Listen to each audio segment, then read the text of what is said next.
You ask Tiger to solve. This deals with linear equations with one unknown. The final result is z equals -100. Let's solve it step by step. Move the negative sign from the denominator to the numerator. Swap sides. Isolate the z. Multiply both sides by 4. Group like terms.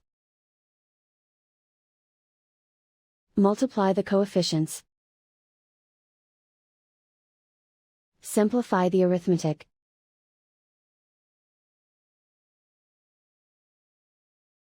Convert the z into a positive number.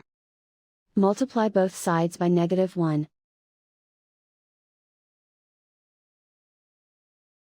Remove the ones.